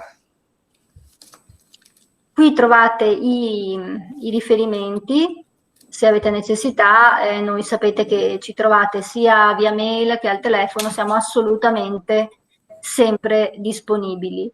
Ho optato per una presentazione un po' stringata perché credo sia più utile, diciamo, che siate voi a chiedere le cose che secondo voi sono più interessanti. Quindi io vi ringrazio per l'attenzione, però credo che adesso sia, insomma, chiedo anche a Nicola, che sia opportuno aprire la tavola rotonda. Grazie. Sì, grazie a te Sonia. In effetti abbiamo già 2 domande che leggo in chat rivolte a Veneto Sviluppo. La prima è della signora Cinzia Paul. Vi chiedo, c'è una persona che ha il microfono acceso, signora Piubello, mi pare, se può spegnerlo perché si sente continuamente un sottofondo di... Allora c'è una domanda della signora Cinzia Paul: per cosa si può usare questa liquidità? Anche per affitti e spese fisse sostenute e da sostenere fino alla ripartenza? Allora, la liquidità è liquidità, quindi si può utilizzare per quelle che sono le esigenze imprenditoriali, che possono essere appunto pagare le spese correnti piuttosto che altro. Non viene chiesta nessuna giustificazione di come vengono utilizzati i soldi. Mentre a differenza di quello che avverrà per esempio con la DGR 1240, in cui se per investimenti verrà chiesto il preventivo piuttosto che la fattura, questa è liquidità e quindi è a destinazione libera. Ok, grazie. Poi c'è una seconda domanda, però in parte all'inizio avevi già, diciamo, l'avevi già detto, però comunque la domanda è questa: se serve uno stato di crisi di liquidità certificata, oppure se il fatto di dover fare un investimento lo giustifica di per sé, diciamo, la richiesta. Allora, non serve una dichiarazione di un qualche tipo di stato di crisi piuttosto che altro, però è vero che cioè il professionista piuttosto che la PMI dichiarano che diciamo, la necessità di liquidità è derivante dalla pandemia. A me l'altro giorno ha chiamato un mini market che è stato molto onesto, mi ha detto: a me questo strumento piace molto, però io non ho avuto crisi di liquidità, anzi, ovvio, nel periodo soprattutto del lockdown tutti siamo andati a fare la spesa nei mini market di quartiere e non nei grandi supermercati. Quindi io a questa persona ho suggerito di attendere, era per investimenti, cioè doveva proprio rifare l'arredamento del mini market. Allora io qui non mi sono sentita di consigliargli a cuor leggero di far domanda sulla 6,18, perché non c'era il presupposto che è vero che è autodichiarato, però uno appunto autodichiara che ha subito una crisi di liquidità conseguente alla pandemia. Quindi sì, non chiediamo nessuna attestazione o patente di impresa che ha avuto una crisi di liquidità, però è un'autodichiarazione che va fatta in coscienza, insomma. Chiaro che se me la fa un bar posso darla per scontata perché era chiuso. Ok, quindi poi un'altra domanda è se la liquidità si può impiegare appunto anche per investimenti, però mi pare che la risposta sia sì. Sì, appunto, la liquidità è liquidità, quindi se avete necessità per esempio di utilizzarla per acquistare gel, dispositivi di protezione individuale, per fare delle modifiche, è liquidità. Sapete che è in uscita uno strumento, l'importo qui è limitato, con 50.000 euro non è che uno si compra il nuovo capannone. Sapete che è in uscita, scusate, uno strumento di respiro più ampio per quanto riguarda gli importi, perché arriverà a 500.000 euro, che è ad hoc per gli investimenti. Quindi, però è vero che nessuno vi verrà a chiedere: bene, ti ho dato questi 50.000 euro, cosa ci hai fatto? questa cosa non avverrà. Quindi Ok, grazie. Poi invece c'è questa domanda di un'azienda che dice: noi come fornitori possiamo suggerire ai nostri clienti di rivolgersi a Veneto Sviluppo per l'acquisto di nostri prodotti utili ovviamente per lo sviluppo dell'azienda del nostro cliente, ad esempio siti e-commerce? Però sì, mi sembra insomma di sì, ecco. sì, allora, questa è una cosa che soprattutto quando avevamo i contributi per l'imprenditoria femminile e la giovanile era lo standard di certe categorie, cioè noi avevamo i fornitori che vendevano il prodotto e l'agevolazione praticamente in un pacchetto unico. Quindi sì, se volete farvi promotori voi con i vostri clienti, assolutamente, insomma, dite, sapete, sai che ti propongo questo, sai che se vuoi c'è la possibilità di avere anche un supporto pubblico, ben venga, insomma. Ok, poi chiedono se l'accesso a questa liquidità può interferire con, ad esempio, una richiesta, credo, analoga ad Invitalia su strumenti tipo Smart and Start, però penso che per le stesse spese no. Fermo restando che bisogna vedere la Starter Smart che tipo di indicazioni ha.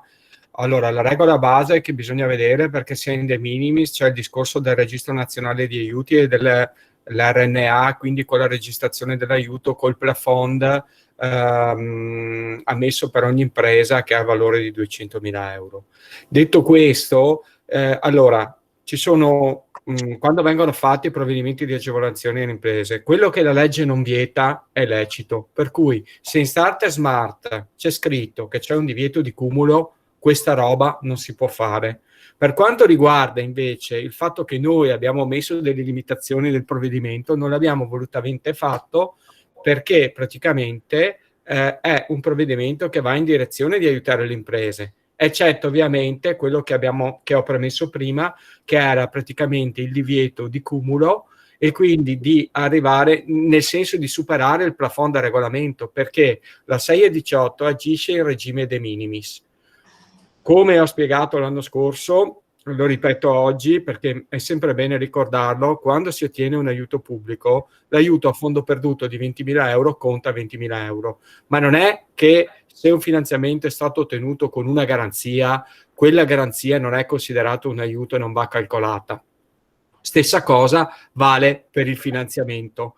Per cui nel caso in cui un'impresa abbia un finanziamento o abbia una garanzia, c'è una modalità di calcolo che si chiama in gergo tecnico equivalente sovvenzione lordo, che consente praticamente di calcolare su quel finanziamento, su quella specifica garanzia, il valore che corrisponde al contributo fondo perduto. Tale valore è compito da agosto 2017, se non ricordo male, di chi concede l'agevolazione pubblica, di andare ad inserire la partita IVA dell'impresa, il codice fiscale, la ditta e la natura e l'importo del contributo che ha avuto. E il regime di aiuto. In questo caso stiamo parlando del regime de minimis, che è quello più comune. Quindi, per ritornare alla domanda iniziale, Smart and Start, chiediamoci, andiamo a leggere se vieta praticamente l'utilizzo di altre forme di finanziamento. Se Smart Start lo vieta, allora non si può fare. Se Smart e la norma attuativa di Smart Start nulla dice, vuol dire che si può fare, attenzione, dobbiamo vedere su che regolamento de minimis Smart Start è basato. Se è basato sul regolamento dell'Unione Europea degli aiuti in de minimis, allora si possono fare entrambe le cose, però entrambe sono in regime de minimis e vanno entrambe contate, inserite all'interno del registro nazionale di aiuti e praticamente mangiano il profondo dell'impresa di 200.000 euro in 3 anni. Allora, io volevo intervenire dicendo due cose, delle domande. Allora rispondo qua. L'istituto erogatore può richiedere la garanzia 662 o di un consorzio fidi? Certo che può. Chiaramente si ha la garanzia del fondo centrale di garanzia, del fondo centrale di garanzia, chiaramente a ponderazione zero, però nulla vieta di rivolgersi a un confidi. Tra l'altro vorrei anche dire che il sistema confidi è stato uno dei primi a rispondere con entusiasmo a questa iniziativa che gli consente di finanziare le imprese.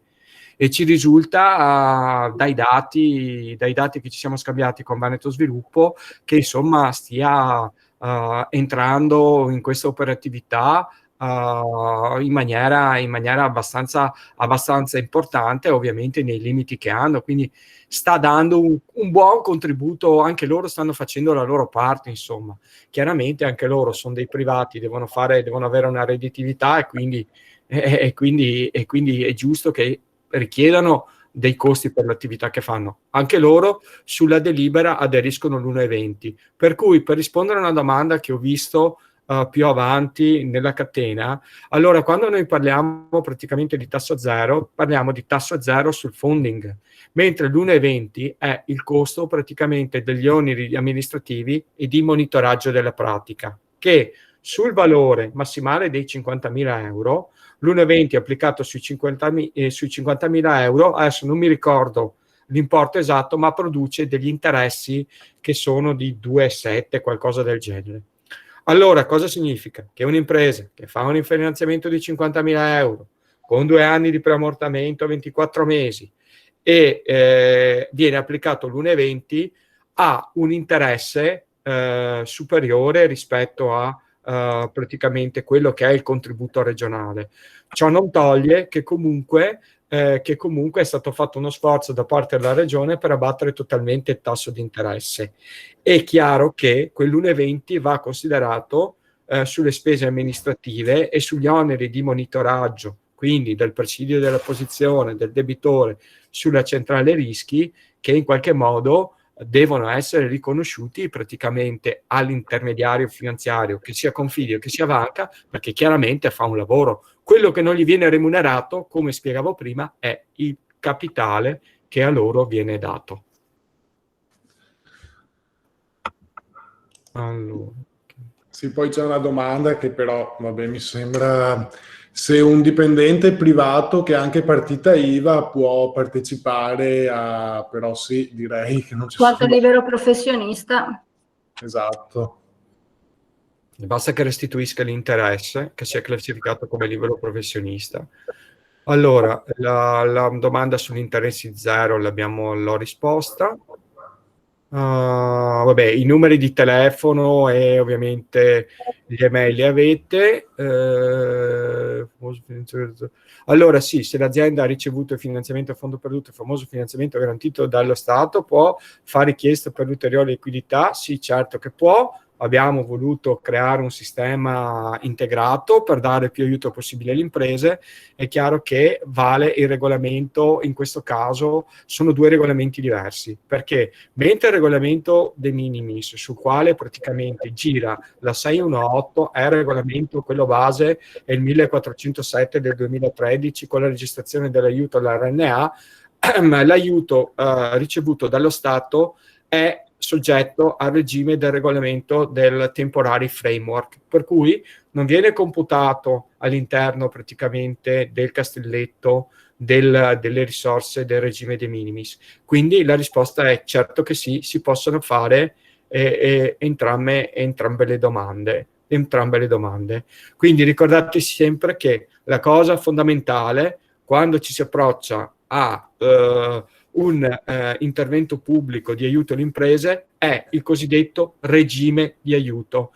Il regime di aiuto praticamente che bisogna andare a individuare subito, perché se la legge non dispone un divieto e dice se tu fai questa roba non ne puoi fare un'altra, c'è sempre un regime di aiuto e quindi bisogna capire se abbiamo un plafond in quel regime di aiuto che ci mangiamo e se quella domanda magari ci fa uscire da quel regime di aiuto. Ed è una cosa fondamentale, per cui capire a che regime di aiuto l'agevolazione fa riferimento.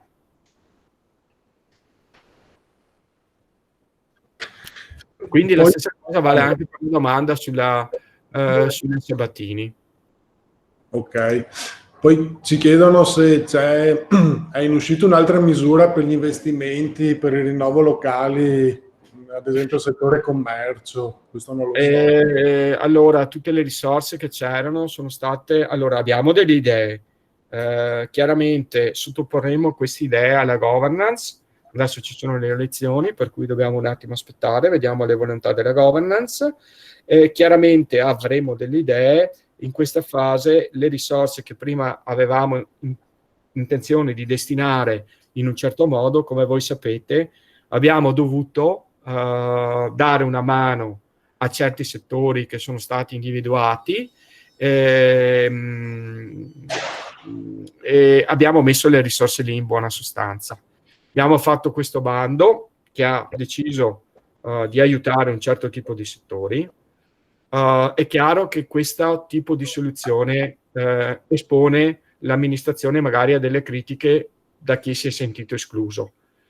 Allora, questo è uno dei motivi per cui nasce il fondo per la liquidità anche. Però, allora, io vorrei fare notare questo, perché ho l'onere giustamente di difendere da queste critiche e da queste perplessità l'amministrazione e dire che la Regione Veneto ha tirato fuori delle risorse che per anni aveva risparmiato per dare una mano ad alcuno. Quindi abbiamo impiegato quelle risorse dando a quei settori che sono stati chiusi. Allora vi invito tutti a capire che se avessimo avuto risorse per dare una mano a tutti, senza dubbio l'avremmo fatto. I colleghi hanno dovuto trovare un sistema che è stato comunque oggetto anche di un confronto con le associazioni, per andare a individuare le imprese che potevano beneficiare, che sono quelle che ovviamente avevano chiuso l'attività più a lungo, e sono stati scelti dei range. Quindi abbiamo tirato fuori quelle risorse che avevamo pianificato di mettere in un altro modo, per dare una mano a chi era in difficoltà, perché all'interno anche delle attività più piccoline ci sono delle famiglie che lavorano, e quindi praticamente abbiamo fatto una cosa per cercare praticamente di sostenere il territorio anche in un momento nel quale chi avrebbe potuto farlo in maniera più compiuta probabilmente ha dato delle risposte di tipo diverso. Per cui con quello che avevamo noi ci siamo sentiti di fare quello che potevamo, l'abbiamo fatto con la coscienza di aver fatto la cosa giusta. Ci dispiace se qualcuno si sente penalizzato. Siamo all'interno di un quadro di regole. Queste regole sono condivisibili o meno, però vi ricordo sempre che l'amministrazione agisce nel rispetto di delle norme che ci sono, sia quando opera, quando fa i contributi, sia quando lo fa nel quadro degli strumenti finanziari, che siano garanzie o che siano finanziamenti. Quindi vi invito a fare questa riflessione. Dal mio punto di vista, io un'idea precisa ce l'ho e ve l'ho anche esposta: da questa crisi se ne esce soltanto come l'intervento pubblico, che è una cosa che non vi dico io, ma vi dice la BCE. Perché cosa vi dice? Che i soldi dell'economia sono fatti girare tramite le garanzie pubbliche, ma soprattutto con l'intervento della BCE, che acquista sul mercato secondario i titoli di Stato.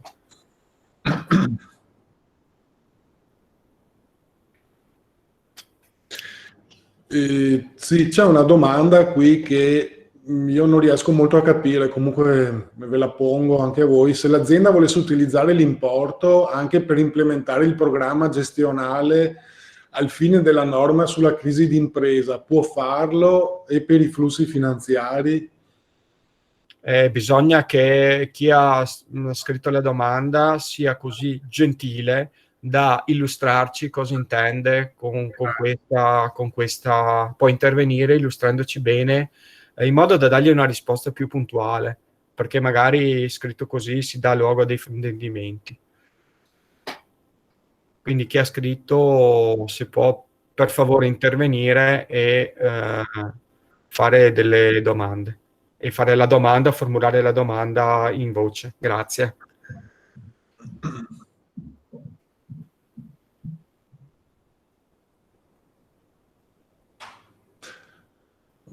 Nell'attesa, intanto chiediamo a Veneto Sviluppo se per l'imprenditoria femminile e giovanile si prevede una riapertura dei bandi. Allora, a noi piacerebbe molto, però credo che appunto, come anticipava Giulio, sia un problema di risorse in questo momento. Gli strumenti di per sé sono solo congelati in attesa della liquidità, non sono bandi chiusi piuttosto che sospesi. Si è esaurita la liquidità per erogare il contributo a fondo perduto. Questi sono strumenti che andavano avanti, finanziamento e contributo insieme. La parte a contributo, essendo a perdere in quanto tale, ovviamente si è esaurita, i finanziamenti di per sé stanno restituendo man mano, però credo, come diceva Giulio prima, che attualmente l'obiettivo della Regione sia destinare le risorse a disposizione su altro, vista la particolare situazione che stiamo tutti vivendo. Poi magari Giulio ha delle informazioni di prima mano diverse. Ma non ci sono delle idee anche a questo proposito, però ripeto, non posso dirvi cosa noi pensiamo, e perché ovviamente sarà la nuova amministrazione a decidere come verranno impiegate le risorse. Riterrei che fare delle anticipazioni in questa fase sia un attimo prematuro. Per rispondere invece alla domanda, è possibile utilizzare questi importi per restituire finanziamenti in essere? Chiaramente, se il finanziamento viene fatto, lei è stata chiusa con l'attività nella situazione Covid, si fa il finanziamento con la liquidità e tutto quanto, e poi praticamente usa quelle risorse per chiudere una posizione debitoria precedente, se arriva a farsi finanziare dalla banca e tutto quanto, non le viene richiesto di rendicontare come ha speso quei soldi. Quello che ha la regione e al gestore, che a Veneto Sviluppo importa, è il fatto che le risorse rientrino, no? Giusto, Sonia? Sì, in realtà allora la DGR dice che il nuovo finanziamento, quindi quello della DGR 6 e 18, non deve essere finalizzato però, quindi per finalizzato io intendo attivato unicamente allo scopo di ridurre precedenti affidamenti presso il medesimo finanziatore, che è un po' quello che dice anche il centrale, cioè non puoi chiudere una cosa a garanzia tua perché la mia ti conviene di più. Certo. Cioè questa dovrebbe essere finanza aggiuntiva perché Esatto. ho delle esigenze di liquidità. Quindi se lei in buona sostanza si rivolge a un altro istituto è una cosa, Esatto. farlo come stesso non si può. Esatto. Giusto? Poi viene chiesto se ci saranno contributi anche, questa è molto specifica, per le agenzie di viaggi, però vabbè, insomma, mi sembra che... Eterno dilemma, perché allora sulle agenzie di viaggi c'è un problema grosso, che è quello che fanno parte, vengono classificate come turismo. E all'interno, allora il turismo non è più all'interno della nostra area di sviluppo economico, ma in un'altra area. Il fondo del turismo era dotato di delle risorse, aveva un fondo di rotazione suo, e praticamente era in quel fondo che dovevano attingere le imprese del settore delle agenzie di viaggi. Quindi il problema è che per loro è rimasta aperta, se non ricordo male, no, Sonia, correggimi, il discorso della liquidità da parte nostra come servizio, però sul fatto dell'aspetto contributivo, noi abbiamo già fatto uno sforzo mettendo a disposizione le risorse del finanziamento, ma sul fatto del contributo purtroppo non è all'interno della nostra area, è di riferimento da un'altra parte, quindi non è stato scorporato nell'ultima legislatura dalla nostra area. Quindi ha delle complessità diverse, perché il loro fondo, ad esempio del turismo, non è operativo con la linea di intervento. Sì, diciamo che a memoria il codice Istat è all'interno dei settori ammessi per la DGR 6 e 18, però non è un contributo a fondo perduto. Esatto. Piuttosto di niente, meglio piuttosto, ma non è probabilmente l'esigenza di cui ha necessità questa persona. Poi esatto. vedevo una domanda del signor Facchin sulla DGR 1240. Allora, la delibera è già stata approvata, non l'ho vista pubblicata sul BUR. Comunque noi diciamo che entro fine mese noi dobbiamo pubblicare la scheda riassuntiva sul sito internet da indicazioni, quindi ci stiamo già lavorando alle prime bozze, e secondo me la prossima settimana, se guardate il nostro sito, troverete già la scheda prodotto. Per quanto riguarda invece i contributi a fondo perduto per il costo del lavoro, bisogna rivolgersi alla direzione lavoro, che ha praticamente fatto molti provvedimenti di questo tipo. Bisogna sentire loro. Adesso io qua sotto mano non ho il numero di telefono dei colleghi, eventualmente se il signor Tavecchio mi manda un'email al mio indirizzo di lavoro, io poi potrò girarlo alla collega che segue in modo che lo contatti o gli risponda via mail illustrandogli i provvedimenti. Se lo ritiene utile mi mandi pure una mail che poi io, facendo riferimento alla giornata di oggi, poi la giro immediatamente ai colleghi della direzione lavoro e quindi vediamo se c'è qualcosa per lui, insomma. Sì, per invece la signora Cinzia Paul che chiede se ci sono dei contatti per poter usufruire di consulenze specifiche. Anche qui vale lo stesso discorso, nel senso che penso la sua impresa sia iscritta alla Camera di Commercio di Treviso Belluno e la Camera offre, diciamo, dei servizi di tipo di assistenza, ecco, consulenza, anche con diciamo in presenza, ecco, contattando qui mi può mandare un'email a me e le posso fornire, ecco, il nominativo del funzionario che può eventualmente contattarla e incontrarla.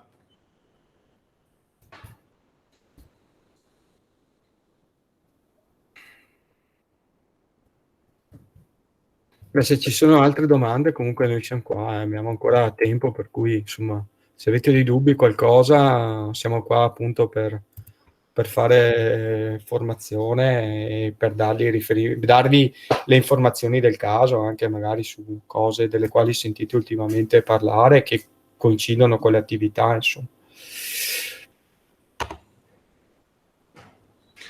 Ecco, io ho lasciato anche la mia email e quella del dottor Cavinato c'era anche nelle slide finale e ecco, se c'è esigenza sono disponibile anch'io, ovviamente. Vi segnalo anche che questo webinar è stato registrato e lo metteremo, diciamo, nei prossimi giorni o probabilmente però alla fine dei 3 webinar, in modo che li raggruppiamo tutti in un canale YouTube nostro istituzionale, per cui se avete esigenza di risentire qualche domanda o qualche esposizione, ecco, c'è anche questa opportunità. Vi ricordo che vi invieremo appunto le slide la prossima settimana e se ci sono altre domande siamo qui.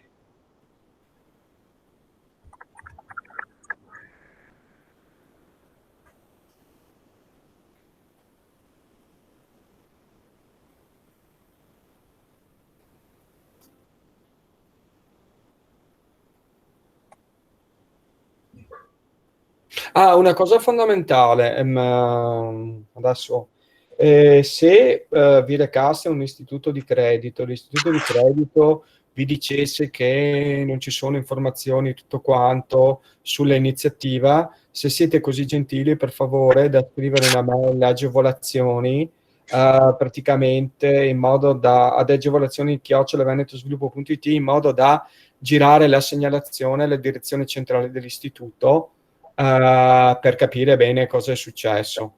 Ovviamente stiamo in un piano distinto. Se uno vi dice che non sa cos'è l'iniziativa, che non è arrivata a circolare, talvolta capita che qualche filiale praticamente che praticamente riguarda ma non ha ricevuto le informazioni, non si sono attivate, la persona che magari lì non ha dimestichezza.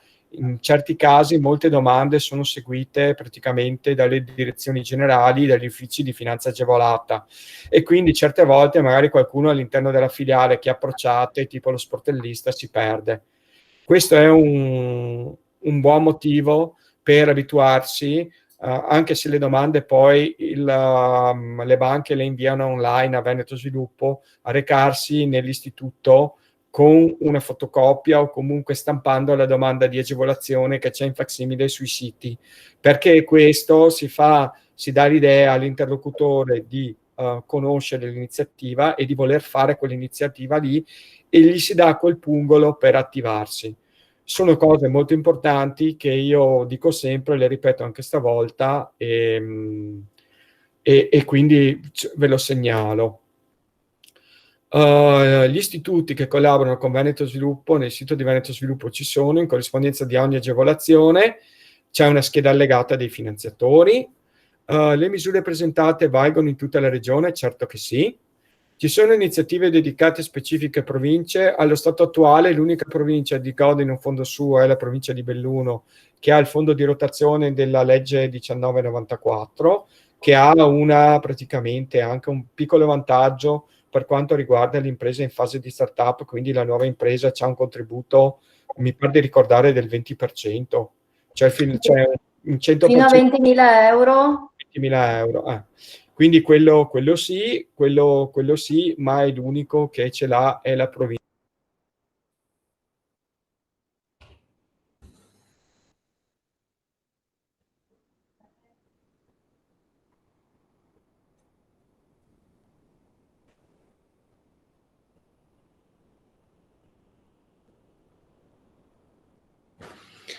Giulio, non ti sentiamo. Giulio, hai chiuso il micro? Grazie. Mi sentite? No, non mi ricordo la norma, ma si parlava praticamente delle aree che erano soggette a ricostruzione, a praticamente aree depresse da rimettere a nuovo.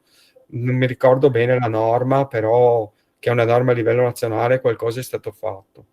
Allora, vediamo un attimo. Approfitto solo un attimo per l'elenco degli istituti. Se voi andate sul nostro sito, che è www.venetosviluppo.it, sulla sinistra sotto il logo cliccate attività e prodotti, finanza agevolata, al centro finanziamenti, e quella di cui abbiamo parlato oggi sono la prima, quella per l'agricoltura, e la seconda, la 6 e 18. E dentro trovate la modulistica, l'elenco dei finanziatori e quant'altro, giusto solo per darvi le indicazioni di massima, ecco.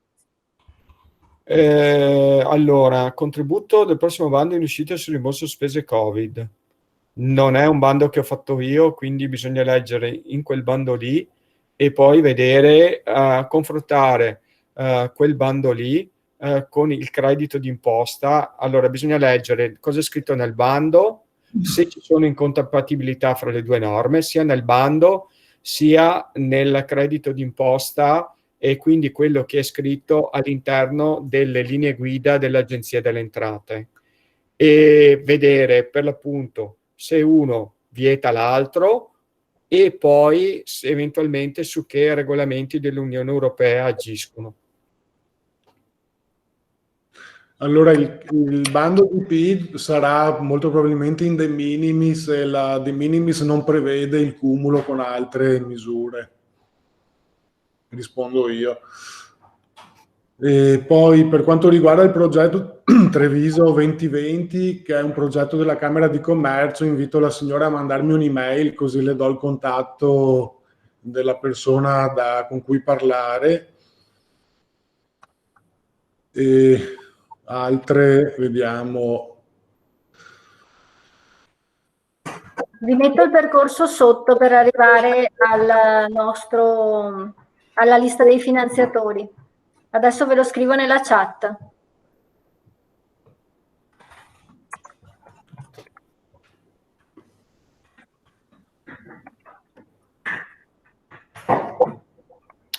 Per quello che riguarda le domande invece, industrial design, lì c'è una direzione regionale apposta, che è la direzione ricerca e innovazione, che eventualmente si potrebbe contattare per avere delle informazioni.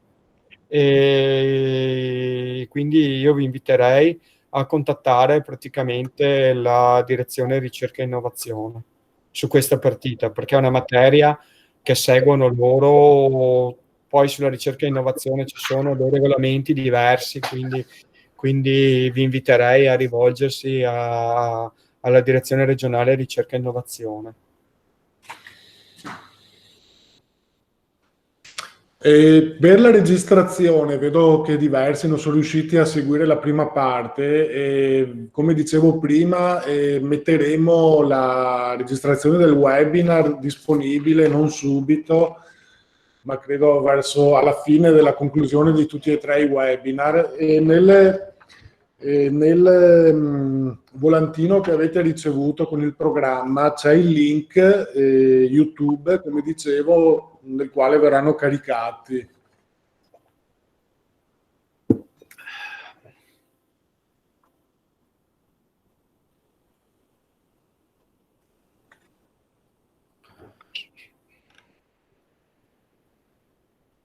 Ok, mi sembra che non ci siano altre domande e noi siamo disponibili, avete letto le nostre email e quindi se non ci sono altre esigenze ci sentiamo e vi ringrazio soprattutto ovviamente ai 2 relatori, Sonia Grespa e Giulio Cavinato.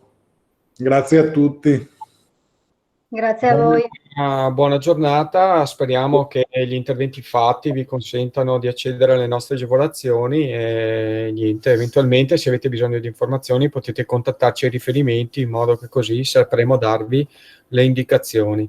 Vi ricordo, perché è un grande cavallo di battaglia, se potete, se volete, di dare una mano ai nostri imprenditori, ai nostri idee progettuali del progetto Interreg, perché volevano intraprendere questo percorso, sono in difficoltà, sono delle cose interessanti, alcune sono imprese che partono, altre sono progetti a respiro più ampio, come il settore della ceramica di Bassano e anche praticamente la Scuola Grande di Venezia, che intende simulare all'interno praticamente, far vedere come si vive a Venezia con l'acqua, il museo di Rozzo che ricostruisce con un percorso virtuale i Veneti antichi, alla bottega di Rovigo che fa una ceramica artistica molto particolare. Se qualcuno volesse seguire, dare una mano alle nostre imprese che fanno parte un po' del nostro territorio, ecco, sarebbe un bel gesto.